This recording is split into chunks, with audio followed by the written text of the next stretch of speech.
한국에서 기독교가 전파된 과정은 여러 단계를 거쳐 이루어졌습니다. 초기에는 서양 선교사들이 중심이 되어 전파가 시작되었고 이후 한국인 신자들에 의해 더욱 확산되었습니다. 초기 전파는 1830년대 후반부터 천주교 사제들이 중국을 통해 조선에 들어오면서 기독교가 처음 소개되었습니다. 그러나 조선 정부의 엄격한 금단령으로 인해 많은 신자들이 박해를 받았습니다. 개항과 본격적 전파는 1884년 미국 북장로의 선교사 하일 목사가 최초로 서울에 입국하면서 개신교 선교 활동이 본격적으로 시작되었습니다. 1885년에는 영국 장로교회 소속 마리 선교사가 여성 교육과 의료 선교를 시작하였습니다. 조선 내 자생적 성장 시기인 1890년대에는 다양한 선교단체들이 진출하며 학교, 병원 등 사회복지시설을 설립하고 이를 통한 선교활동이 활발해졌습니다. 1907년에는 최초의 한인 목사 김준근이 안수받으며 한국인 주도의 교회 운영이 가능해지기 시작했습니다. 일제강 점기 동안에는 일제의 탄압에도 불구하고 교회의 수와 신도 수는 꾸준히 증가하였으며 특히 1930년대 대공황과 전쟁으로 인한 불안정 속에서 많은 사람들이 기독교를 선택하게 되었습니다. 이 시기에 교회는 민족운동의 중심지 역할도 했습니다.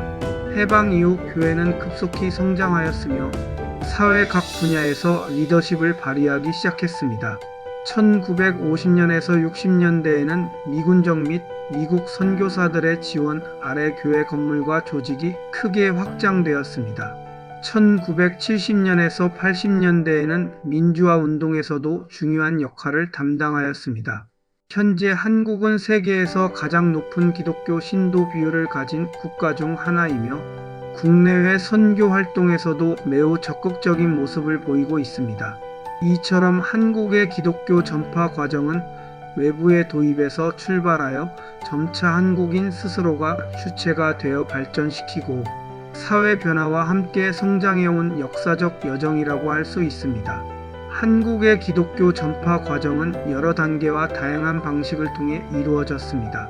먼저 17세기 후반 조선시대에 기독교가 처음으로 소개되었고 이는 조선의 관원들이 청나라에 파견되어 예수의 선교사 마테오 리치가 간행한 천주시례 등을 접하고 이를 조선에 전파하면서 시작되었습니다.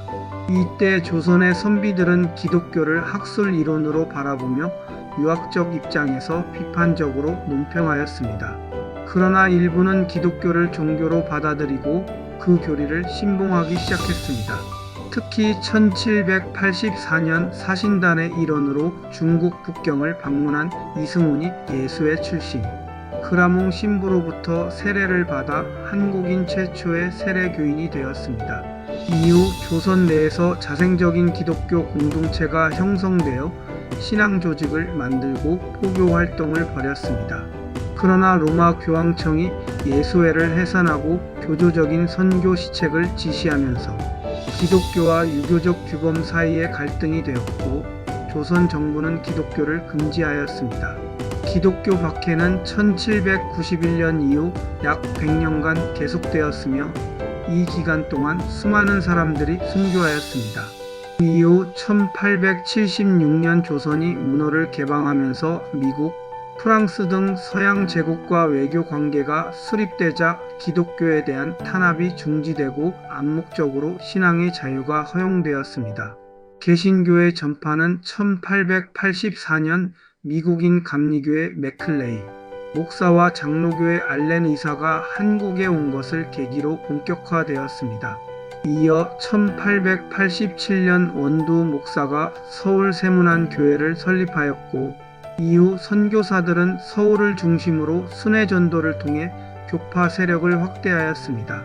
또한 부산 역시 기독교 전파의 중요한 지역으로 스코틀랜드 성서공회가 부산과 남부 지역에 약 2,000권의 기독교 관련 서적을 배포하였고 영국, 성공회 계통의 월프가 최초로 부산에 입국하였습니다.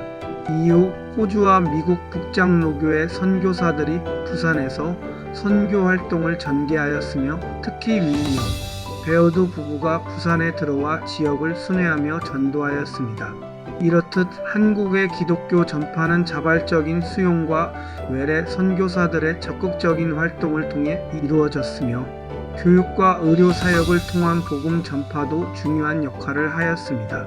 이러한 과정을 통해 한국 사회에 기독교가 뿌리를 내리게 되었고 이후 한국 교회는 다양한 사회적 문화적 변화를 겪으며 성장하였습니다.